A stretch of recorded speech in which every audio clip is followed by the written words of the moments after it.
You know, I gotta give credit where credit is due sometimes. Brandon Johnson, the woke progressive mayor of the city of Chicago, has been going on the news talking about how much he loves migrants, how much he welcomes migrants. He's been saying that Chicago's values will not be challenged and that this is evil white racism trying to get revenge for losing the Civil War and trying to be mad at him for being a black man that is free. It is abysmal. And it's an affront for everything that is good about this country, for the extremism in this country to use people as political tools to settle political scores for something that happened 400 years ago. They're still mad that a black man is free in this country. But on the DL, behind the scenes, Brandon Johnson is doing everything possible to make it basically impossible for migrants to arrive at the city of Chicago. If only the U.S. federal government had the level of border control that Chicago is trying to implement,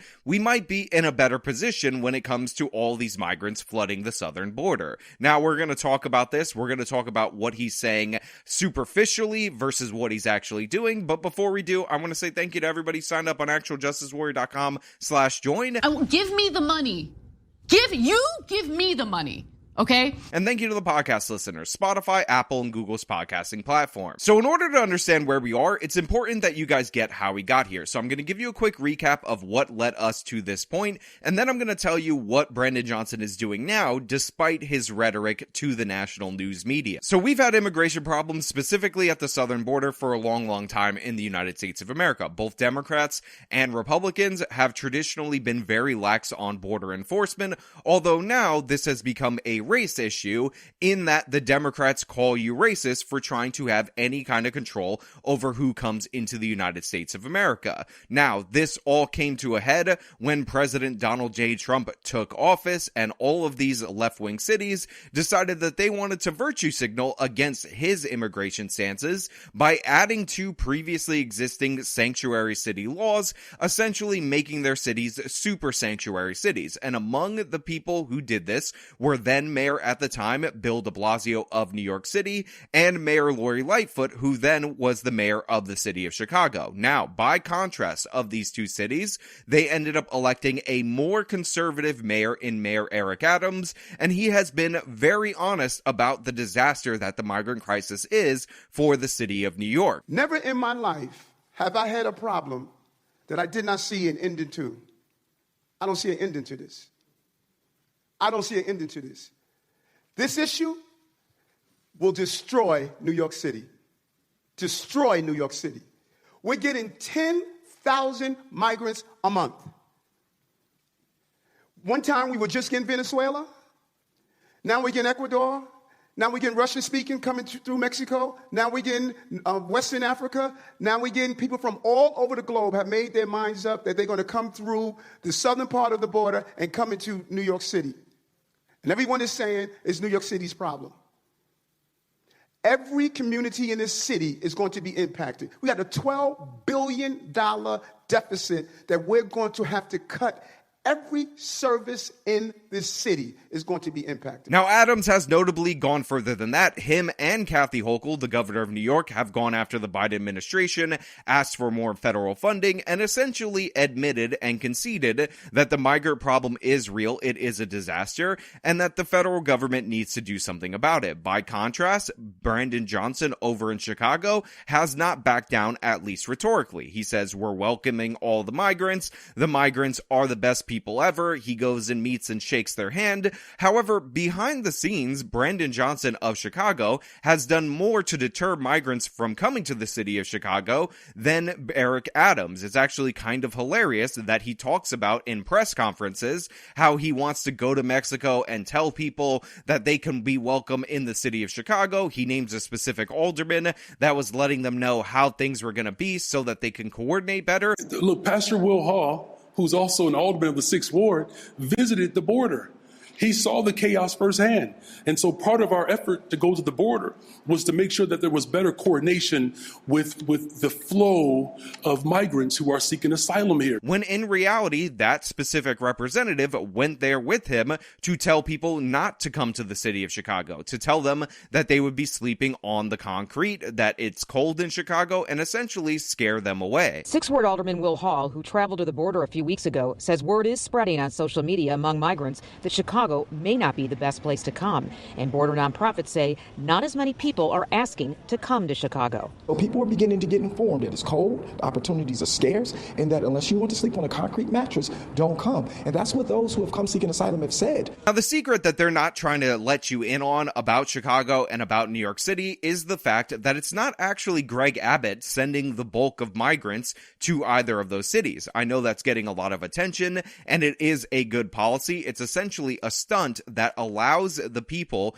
that are voting on a national level and voting for these sanctuary laws on a local level to feel the impact that Texas and other border states have been feeling for years based on the policies that they advocate for. However, the majority of migrants that end up in New York City and end up in Chicago come to those cities for the public benefits. New York has a right to shelter, which means that anybody can go to a government official and ask for shelter, and if there's no room in any given shelter, they end up getting put up in hotels, and this has led to disastrous results, like migrants refusing to go to newly built migrant shelters because they believe they have a divine right to be hoteled in luxury Manhattan hotels near and around Central Park. And in fact, one of the migrant activists actually at some point said that the New York City should seize the apartments from billionaires in order to put up the migrants because apparently they have a divine right to live in the most luxury apartments on planet Earth that are in New York City's Billionaires Row. Volunteer advocates argue the city should put these migrants in some of the most expensive pieces of real estate in the world. He could have easily, along with Governor Hochul, opened up all the vacant luxury apartments. We are on 57th Street right now. This is Billionaires Row. Half of the super towers on this street are empty. Now, by the same token, in the city of Chicago, part of their pro-illegal immigration acts that Lori Lightfoot put into place make it so that for public benefits, they will not be checking immigration status, meaning that if you're here illegally, you are entitled to the same level of public benefits, whether you work or not, as your average everyday citizen. And this has drawn a lot of people to Chicago. However, unlike New York City, which tried to house all of these people at great cost to the taxpayer, the city of Chicago has been putting them out on the streets and hoping that Ned Stark was right and that winter is coming. Winter is coming. And because winter did come, because these migrants, who a lot of them are from Venezuela, experienced snow for the first time, we got reports from the migrants that they actually want to go back to Venezuela. They don't want to be in the city of Chicago, which is all a part of Brendan Johnson's scheme, which is to say that he's super welcoming to migrants. However, when they get there, you leave them out on the street, you hope the cold changes their mind, and that deters people from coming further. Again, like I said, he and his aldermen actually went down to the border to deter people from coming, to tell them that they weren't welcome, all while pretending superficially to the mainstream media that they absolutely love the migrants, they welcome the migrants, and all that. Well, guess what? They've actually taken it a step further beyond that. Now they're targeting the buses that bring migrants to the city of Chicago. What they did was pass a series of ordinances to crack down on them. They require different permits, different licenses, and in some areas they banned migrant buses altogether. Again, this is all while Brandon Johnson says that he's welcoming to migrants, that he wants them to come here, that they're going to support them. They're not changing their laws on welfare benefits. Yet this has led to a decrease in migrant traffic to the city of Chicago. However, they actually took it an even step further than that, and now they're impounding buses from Texas in order to scare off any companies from arriving at the city of Chicago. And we have just learned in the last couple of hours that the city of Chicago has impounded a migrant bus for the first time. The city council passing a measure today to start impounding buses that do not obtain a permit from CDOT. Now look, to be 100% clear, I'm not actually against these level of border controls. I'm not actually against this migrant policy for our nation as a whole. The idea that we allow thousands of people to millions of people to come up, rush our border each and every day, go to ports of entry and commit asylum fraud, and we'll say we're going to adjudicate those cases years out while we let them into the interior of the country is absurd. It's ridiculous. It's insane. But the thing is, in Chicago, and specifically people like Brandon Johnson, said that that's not a problem, said that they wanted the migrants, said that they welcomed the migrants, even changed their laws so that they could give out more public benefits to the migrants. And unlike Eric Adams, Brandon Johnson is not backing down, at least publicly, not admitting that he's wrong while he's doing all this shady behind the scenes stuff. So if you're a bus company, you are now put on notice that if you show up in the city of Chicago with a bunch of migrants, they have a bunch of ordinances that allow them to seize your buses. This is meant as a deterrent in order to prevent more migrants from showing up to the city,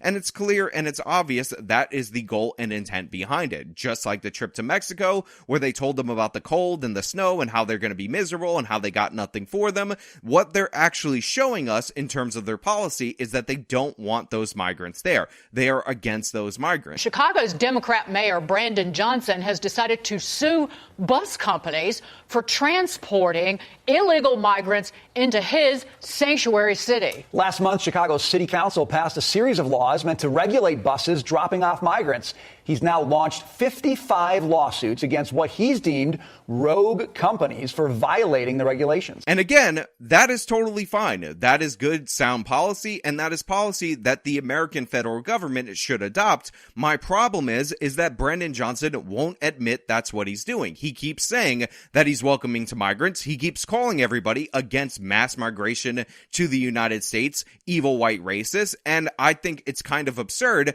that he's essentially instituted more harsh border policies in and around the city of Chicago than we have nationwide, while calling out our nation for not being welcoming enough. You want to lead by example? Actually lead by example. The idea that you could seize buses and that you're going to do all this rather than admit that you're wrong, to me, is insane. It's absurd. It's ridiculous. But that's what's really going on in the city of Chicago. They may be saying that they're welcoming to migrants, but in reality, they're not hoteling them like the city of New York is. They're putting them out on the streets. They're putting them out in tents. They're waiting for winter to scare them off, and they're doing everything in their power to deter new arrivals, even though on the surface, it says that they're handing out welfare checks and food benefits to any illegal that comes knocking on their door. This is the real face of Brandon Johnson. This is what he actually believes, and this is him reacting to black voters in particular, who are among his strongest voting base, coming after him about spending all this money on migrants versus based on their problems. Now look, those are my thoughts. That's my takeaway. I believe that should be your takeaway from these recent events, but I want to know what you guys think down in the comments below. Do you believe that Brandon Johnson's border policy in practice is good and something that we should get behind?